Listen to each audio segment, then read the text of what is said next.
So why do you feel like you're not making progress? You're coding every day, you're finishing your tutorials, you're finishing the projects that you want to actually code, but for whatever reason you're feeling stuck and you're feeling like you're not making any progress. Well, in this video, I want to kind of explain why you feel that way, why that's misleading, and kind of help you understand and find ways to see the progress and track what you're actually doing so that you can see that you actually are making progress when you take a step back and look at the things that you actually done. So the first thing I want to suggest to you is that you're probably trying to do too much too soon. So you could be following a plan that says day 1 through 20, you're going to learn the basics of JavaScript. Day 21 through 25, you're going to learn about React. And in day 25 through 28, you're going to learn about APIs so that you can fetch data and maybe display some content on a static website. Well, that's phenomenal.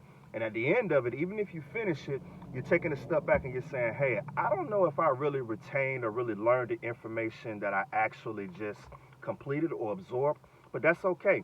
You're going to feel that way.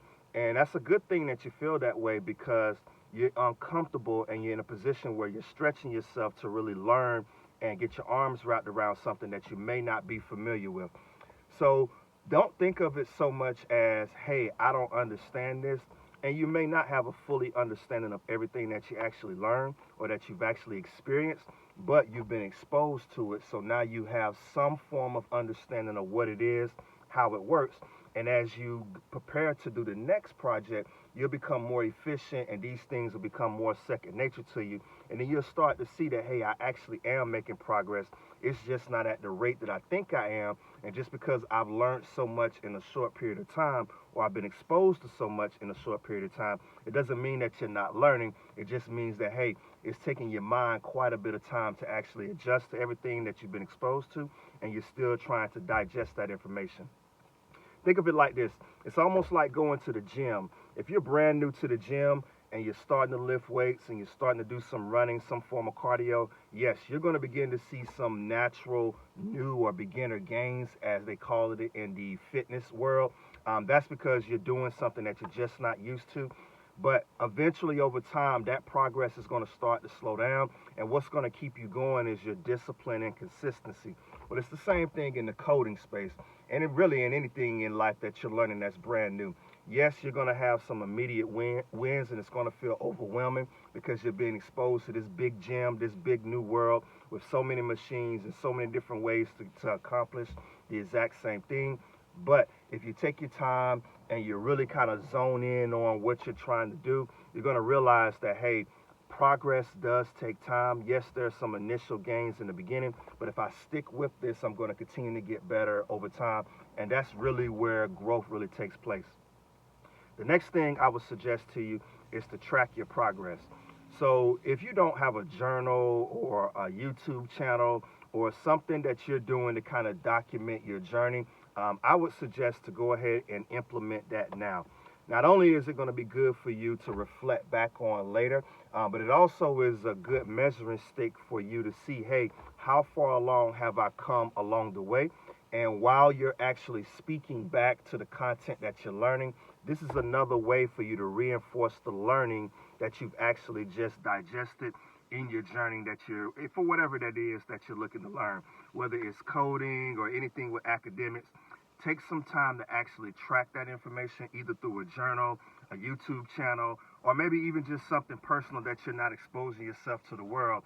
But the more comfortable you get with speaking on what it is that you've just absorbed, the more efficient and the more second nature it's going to be to you, so that if you ever have to show someone else or explain it to someone else, or maybe even test out or during an interview from a coding perspective, you'll feel a lot more comfortable with that because you've already coded, you've learned it, you've studied it, and you've spoke it back to someone else to try to help teach someone else.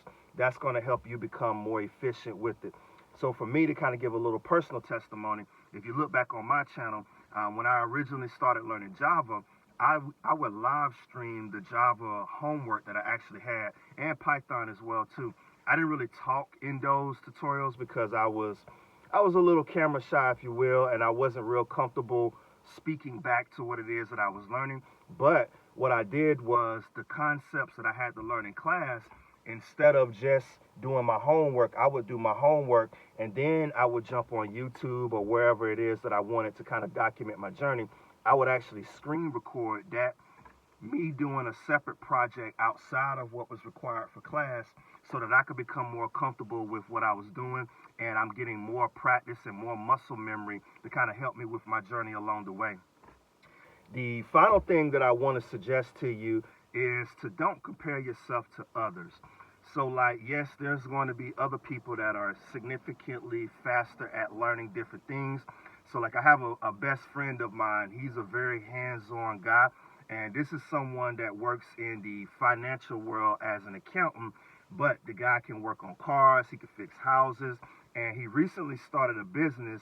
And the funny thing is that I told him that I actually build websites myself, showed him some of the personal sites that I've built for others that are out on the web. He loved them. And instead of him just saying, hey, I'm going to leverage my best friend or one of my good friends to kind of take care of this for me, man, this guy went out and learned React genuinely in one weekend. He learned how to build a static website and put the information for his business on this website and had it up and going in less than one weekend. He's just someone that really picks up on information really quickly. He'll dive all in on a concept or something that he doesn't know that he wants to learn. And once he puts his mind to it, he does a very good job of putting it in practice and implementing it. And this is something that may work for you, but it may not. And just because it doesn't work for you and he was able to do it, it doesn't mean that you won't be able to learn the coding. You won't be efficient at coding. It just means that your journey learning the code is going to be a little different. So just because someone else is phenomenal at something very quickly, don't let that discourage you from your own personal journey and you continuing your own path to eventually achieve whatever goal it is that you want to set out to do.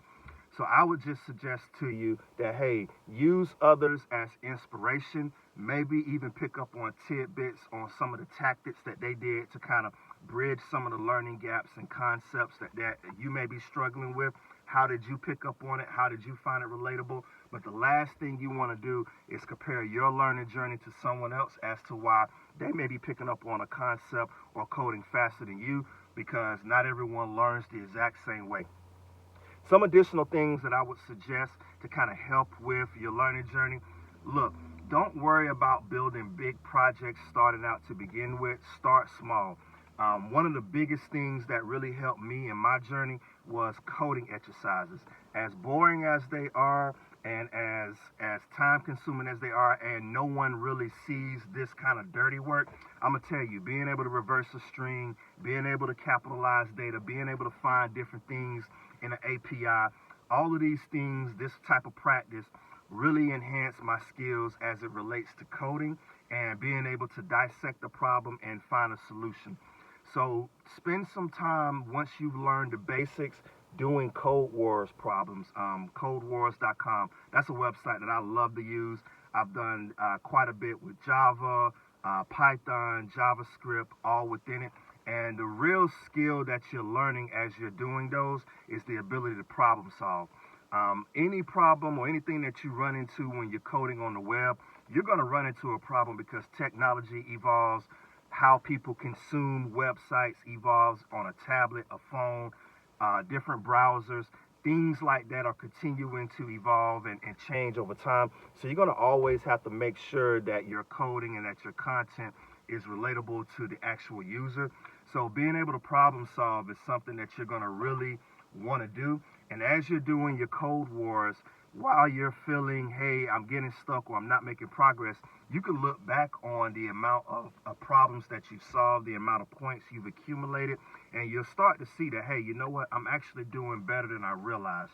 So whenever you're feeling stuck, I just want you to take a step back and realize, hey, I know I'm being exposed to a lot, but just break it down and kind of realize that, hey, it is a lot, but I also need to give myself a little bit of grace to say, hey, maybe I need to spend a little bit more time on this topic. Let me spend a little more time on this topic, or spend some more time on that topic. Next thing is look, don't compare yourself to others. Make sure that you use them as inspiration, but your coding journey is your journey alone, and you don't have to worry about anyone else. The last thing I say is make sure you're tracking your progress, whether it be a YouTube channel or a personal journal or a website, whatever it is, track your progress. I found Code Wars and YouTube to kind of be my go-to, but figure out what works for you. And the most important thing, do not give up. You got this.